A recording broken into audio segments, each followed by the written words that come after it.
The Problem of the Common Good. Excerpted from Sovereignty. An Inquiry into the Political Good.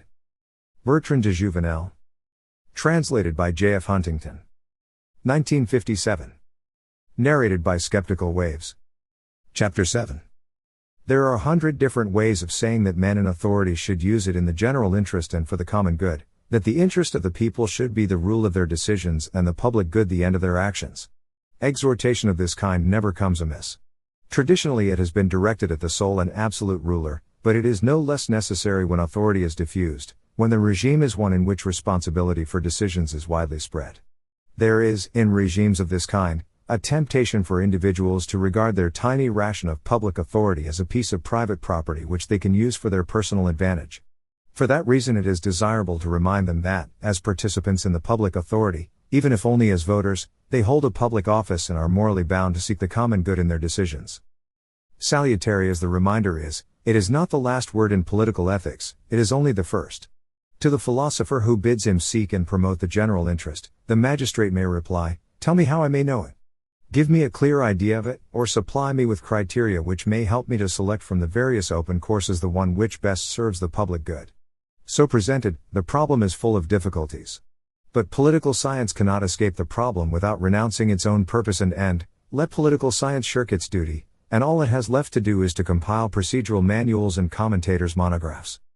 Before embarking on this problem, our first question is whether it is necessary to handle it at all, as clearly it will not be if the solution is always staring us in the face. Our second question is whether there is not always an infinite number of solutions.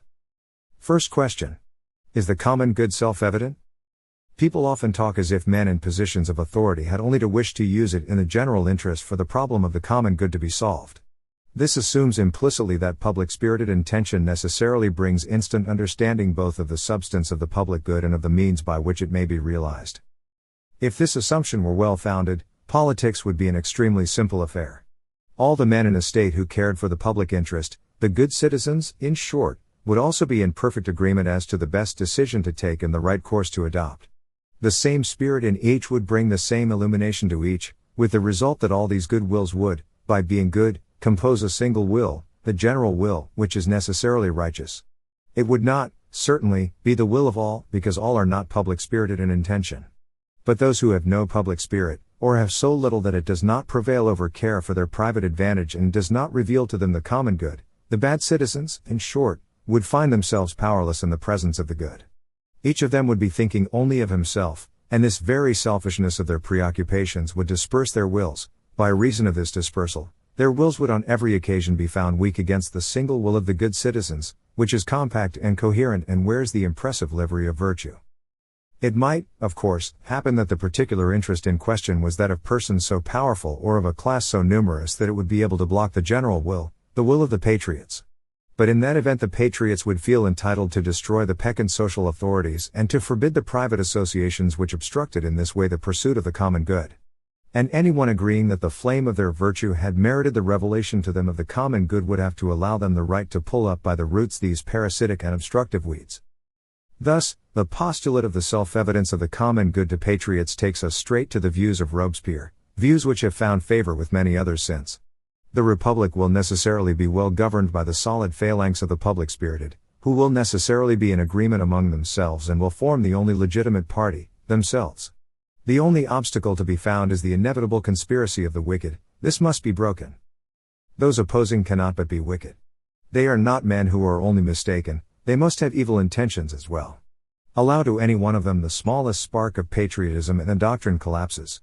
The moment that someone who does not see the public good where we see it is given credit for public-spirited intention, the admission has been made that patriotism may go astray in its judgments, and if I admit, as regards this someone, that the patriotic conscience is not infallible, then it is not a whit more infallible in us. This infallibility of the patriotic conscience can only be safeguarded by denying that the man in question is a mistaken patriot, for, if he was a patriot, his judgment would necessarily accord with ours. Since it is different from ours, he is a rascal whose patriotism is only a cloak, and he must be reprobated the more of a patriot he seems to be. Give credence to his patriotism, and his opposition to us leads to one of two conclusions: either patriotism is not infallible, which destroys our doctrine, or we are not patriots, which destroys our reputation. For that reason, Robespierre and his like are bound to represent the dissident patriot as shamming patriotism for ulterior ends. This has not been the predominant point of view in the countries of the West. In them it is admitted that the same care for the public good may inspire very different opinions and that equally good intentions may be found in different parties, acting though they do as respectable blades for the sectional or egotistical interests which find shelter in each of them. Once admit that good intentions are not all on one side and it becomes impossible to hold that good intention brings in its train sure and immediate knowledge of the common good. A regime in which debate is free and to whose institutions debate is fundamental implies the assumption that the men who seek the public good do not find it easily and help one another in the search by making it an object of public debate. Evidently, therefore, this is a quest in which the philosophers must take a hand. Second question. Is the common good entirely subjective? But this quest is perhaps a vain one. Perhaps the common good, or the general interest, is only a name which each of us gives to his own ideas or imaginings. This is a formidable difficulty. The idea that I have of the common good is something definite, the idea that someone else has of it is also something definite.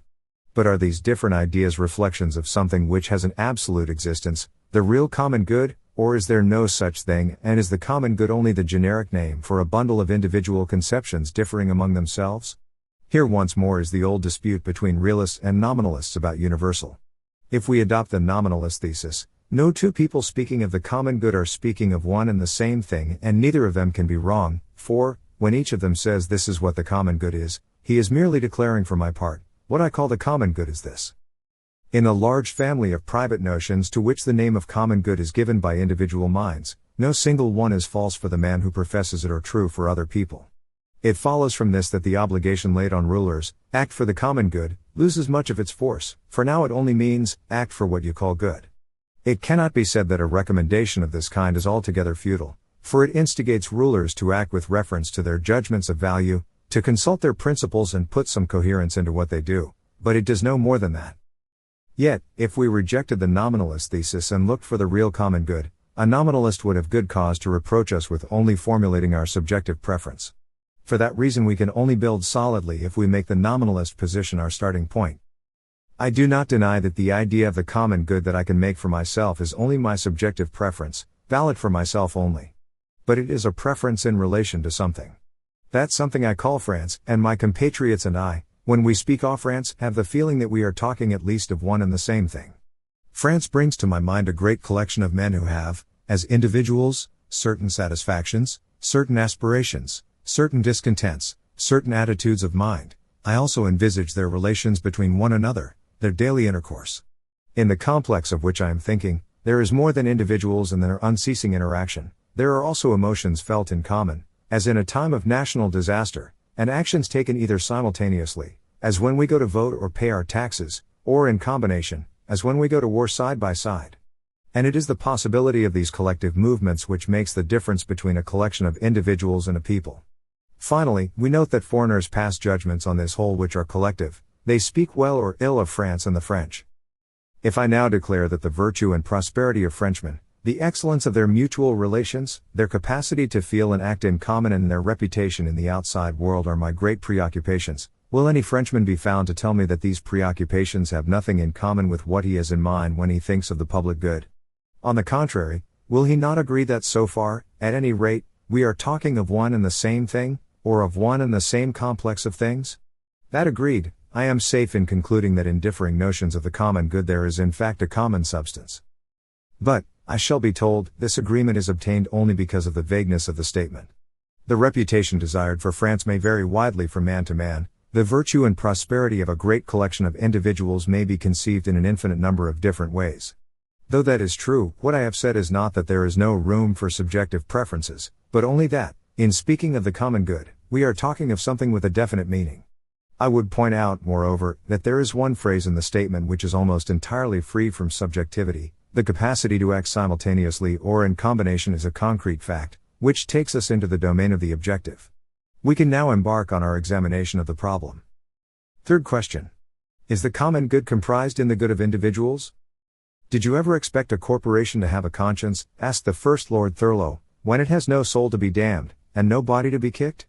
The radical inferiority of legal persons to men could not be more forcefully expressed.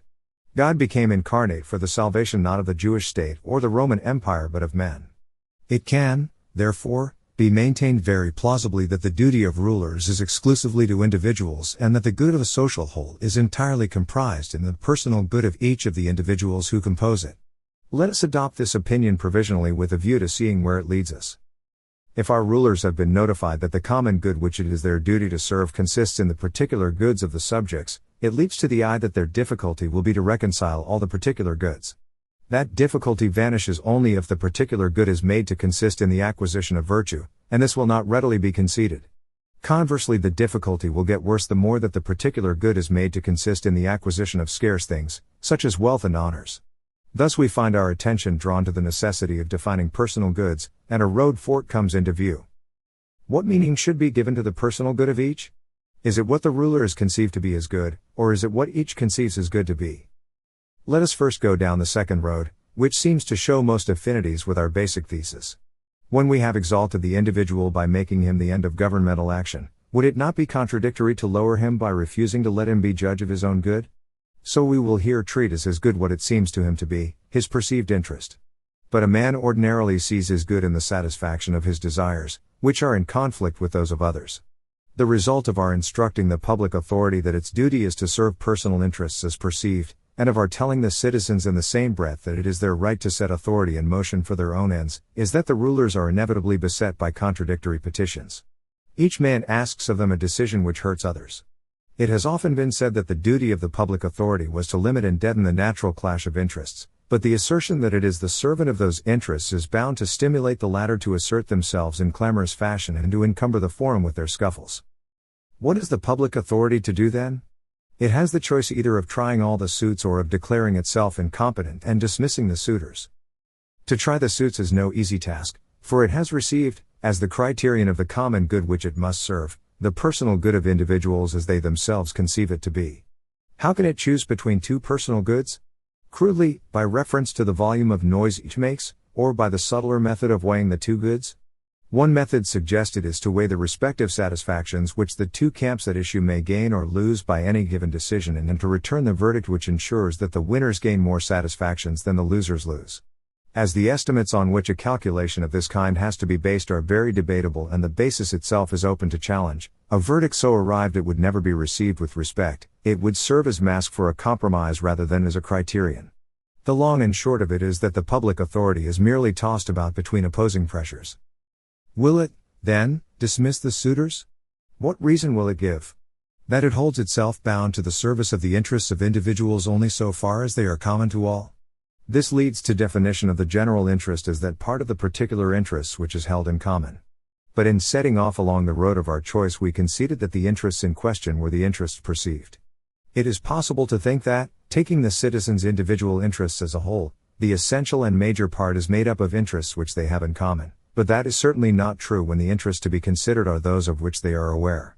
The interests which unite them are felt but feebly, whereas those which divide them are felt strongly. The result is that a public authority which confined itself to serving only those particular interests which the citizens were at one in thinking important for all would condemn itself to virtual inactivity. It thus appears that the road of our choice leads us either to handing over authority to the disorderly scrimmage of particular interests or else to a drastic curtailment of the competence of government. Let us therefore make our way back to the road fork and take the other road which was open to us. The public authority is still conceived as there to serve individual goods, but now we shall establish it as judge of what those goods are. We are repelled at the outset. To know each man's good better than he knows it himself is something within the competence of God alone. It is the duty of a father, ruler in his tiny realm, to perceive wherein the good of each of his sons consists and to set the feet of each in his proper path while making the others help him in the task. Yet with how many blunders does even a father exercise this function?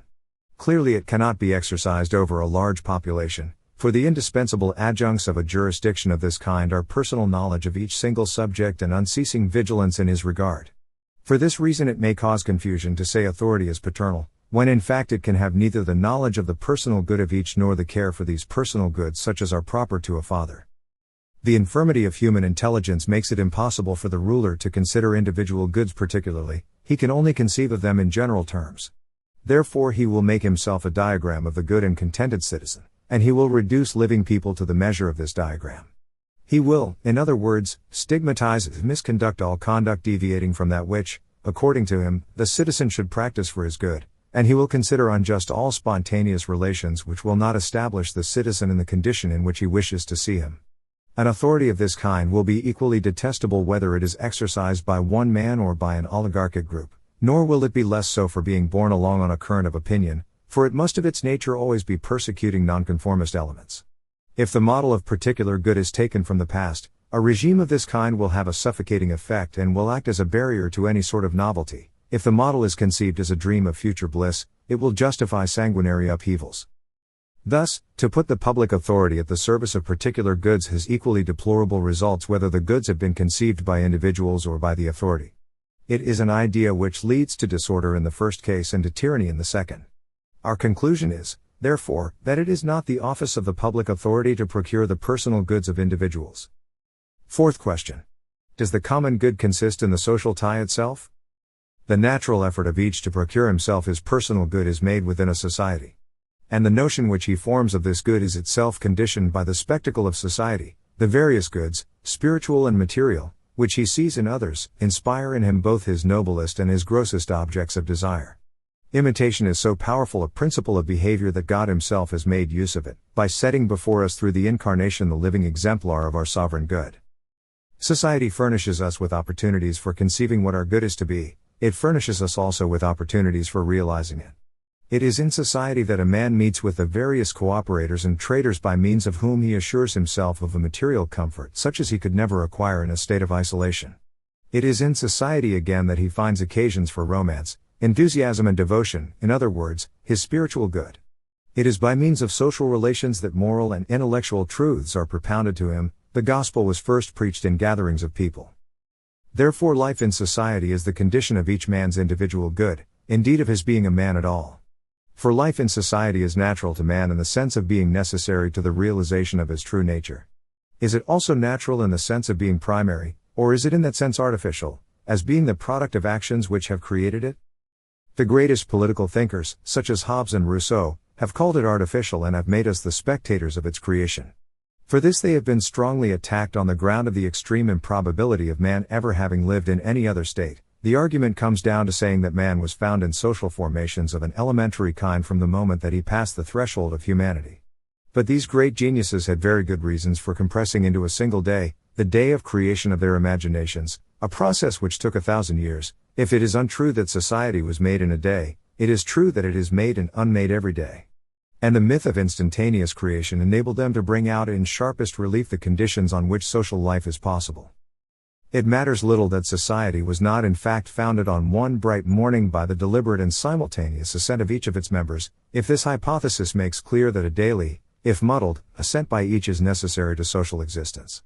It matters little that men did not in fact emerge from a state of war, in which their appetites clashed, into a state of peace, in which their desires are, so far as they clash, bridled, and are sublimated to tasks of cooperation. It is enough if this hypothesis demonstrates that the curbing of the ego and the awareness of the whole are essential to a viable society.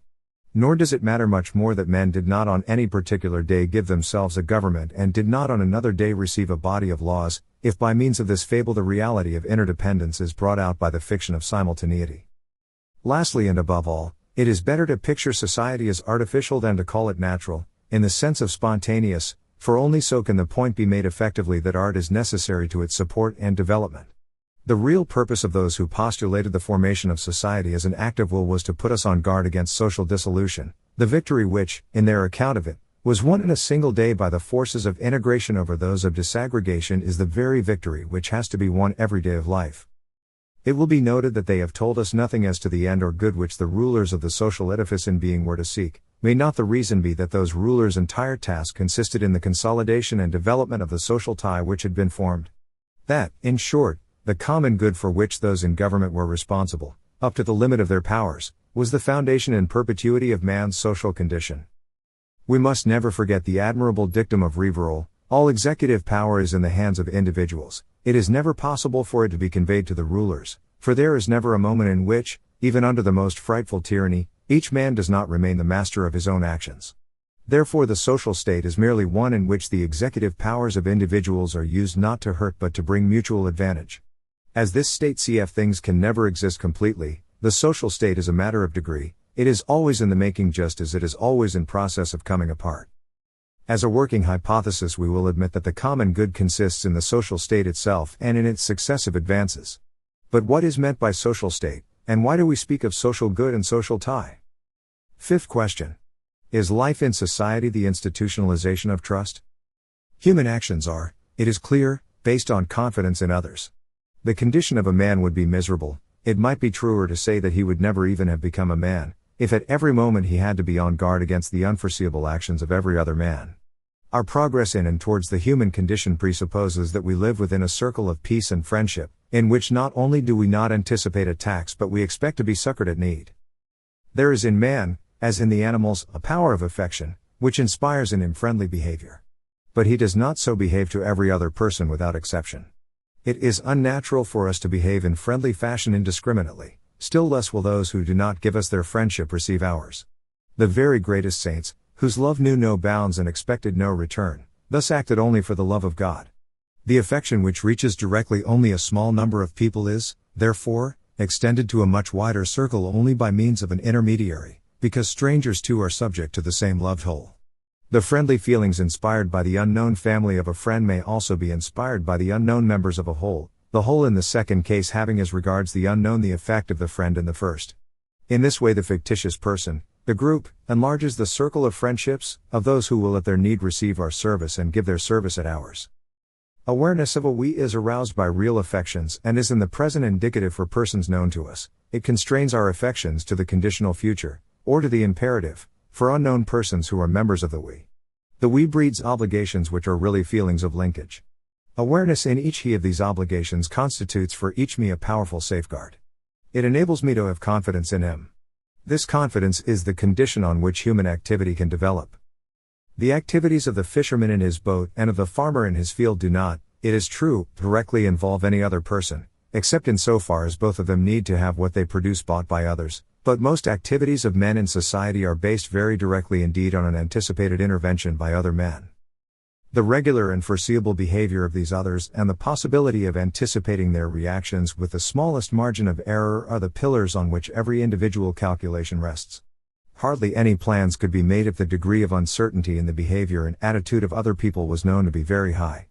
Therein is the miracle of society. My calculations, though calling for the intervention of a very large number of free agents, can yet be made as if there was no question of free agents at all. Mobile as they are, these agents yet furnish me with fixed points on which to hinge my action. Life in society can be denoted by the wide range of my certainties regarding others. To say foreigner is as much as to say enemy, an agent whose conduct is not foreseeable.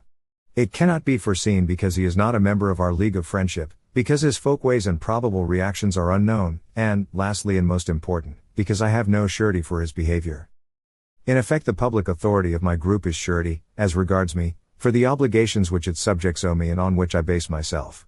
It cannot, obviously, ensure that whatever I undertake shall end prosperously, but it has a duty to provide me with sure foundations on which I can make my plans. These foundations are the obligations to me enforced on the other members of the group, obligations to which they are required to show themselves faithful. Clearly it is in the personal interest of each individual to be able to trust others, and to trust them in two different ways. First, he needs to be able to count on the general complacence of others, and that presupposes a social climate of friendship. Next, he must know with reasonable certainty how others will conduct themselves towards him.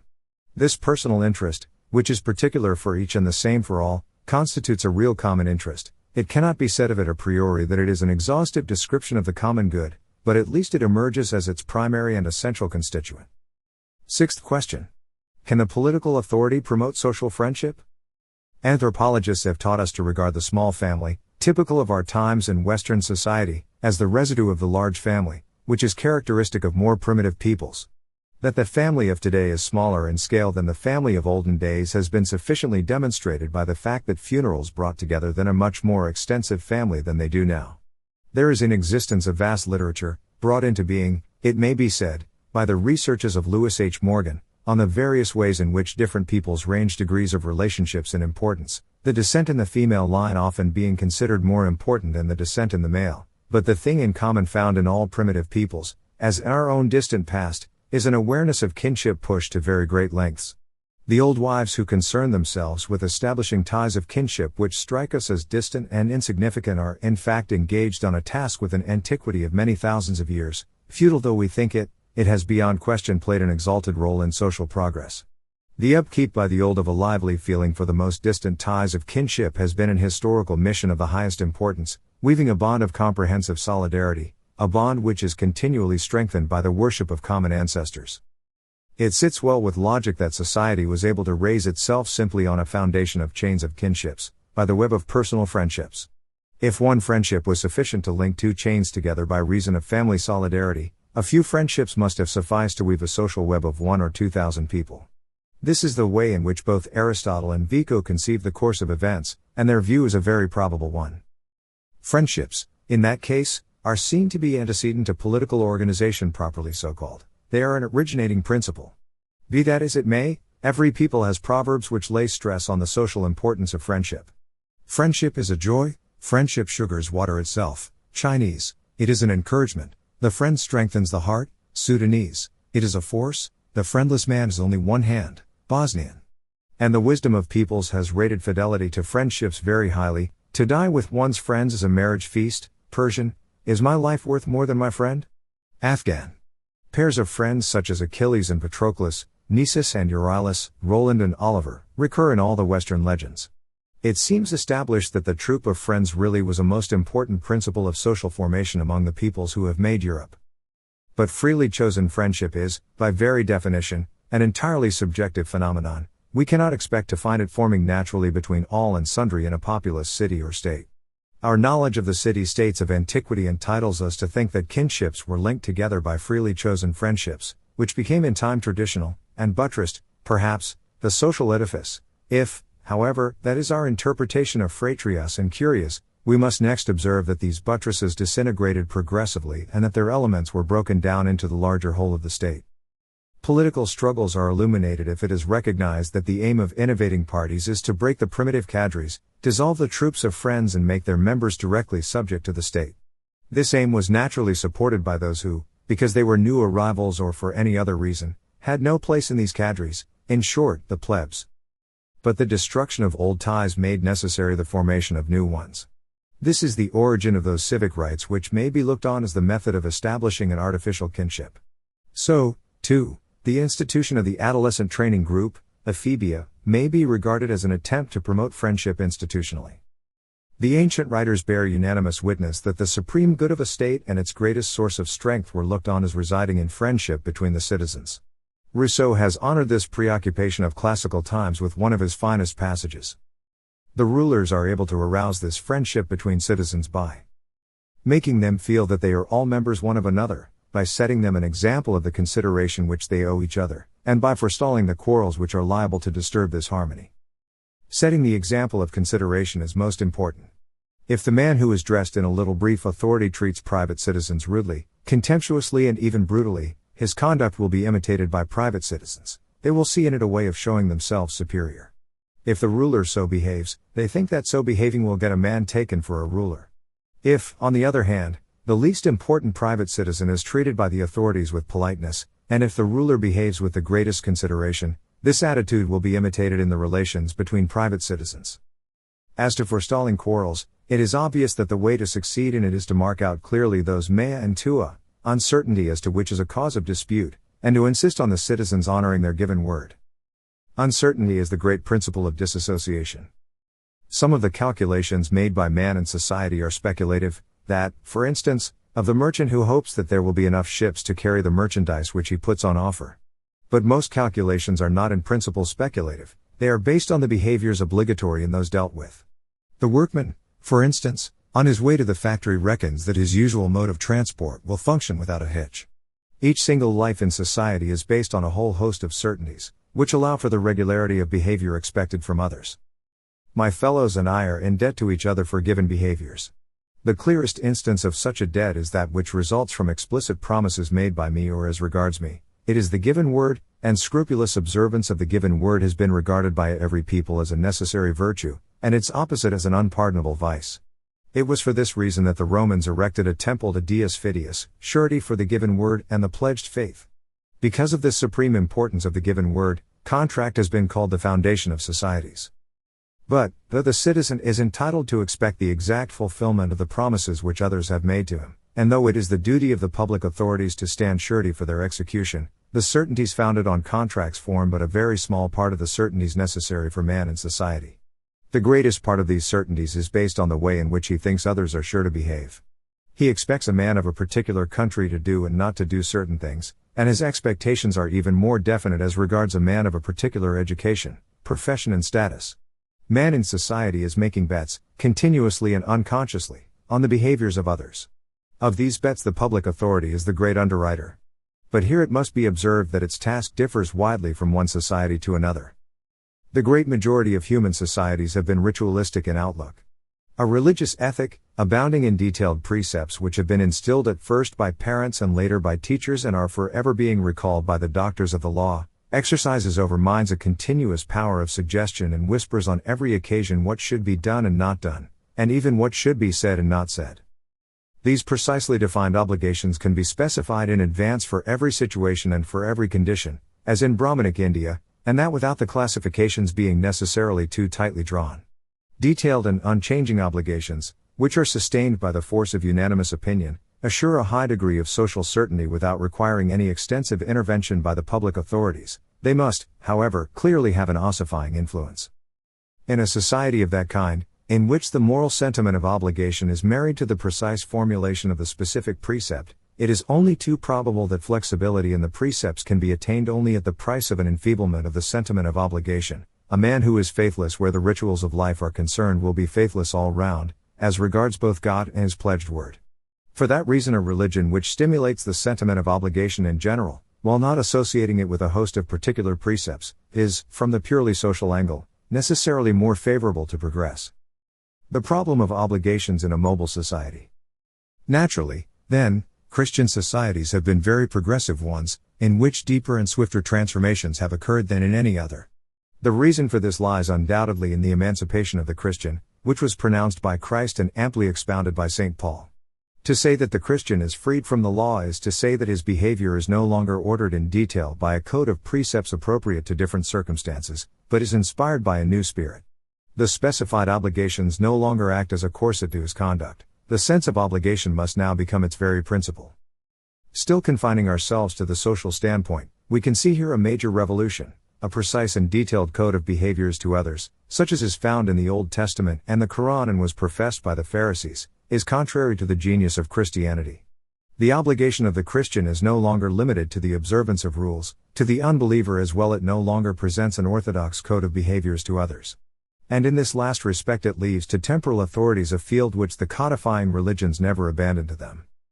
As Christianity, in this respect sharply contrasting with Islam, is not social legislator, a Christian society, in which the new spirit animates different men differently, may show a very wide gamut of behaviors, a condition which necessarily makes the role of the temporal authorities a large one.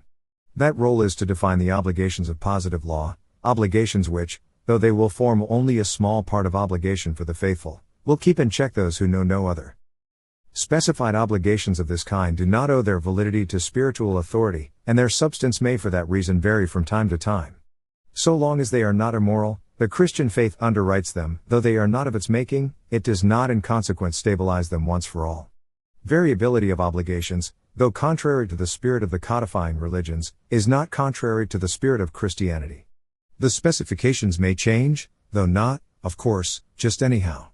But the proper determinants of change are a matter for philosophy guiding the practical reason much more than for theology.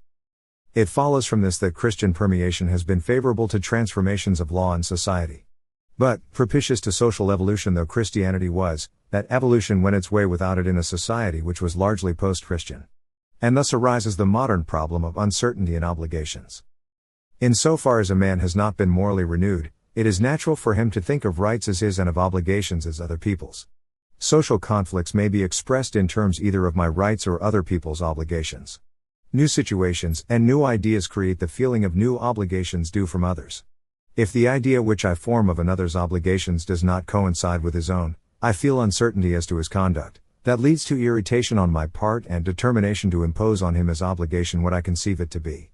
Dissensions of this kind are a principle both of uncertainty and of rupture of social friendship. They are under both these headings opposed to the common good. It is here that a mobile society confronts the authorities with their major problem, which has never been properly clarified, For all the leading discussions of the common good are based on the postulate of a stationary society. Even revolutionary thought has always been directed to an immobile society which has been renovated once for all. Practically speaking, the problem is generally resolved by the positive consecration of new obligations with every strengthening of the sense of obligation among those bound. It might be said that the intensification of the gerund gives birth to the imperative. There is confirmation here of the remark that obligation is the daughter of expectation. But the formulation of every new obligation cannot but usher in a period of tension which is injurious to the common good. Appearances to the contrary, we are still far from having cleared up the problem of the common good, indeed we have not even started on the difficulties. That we will do in the next chapter.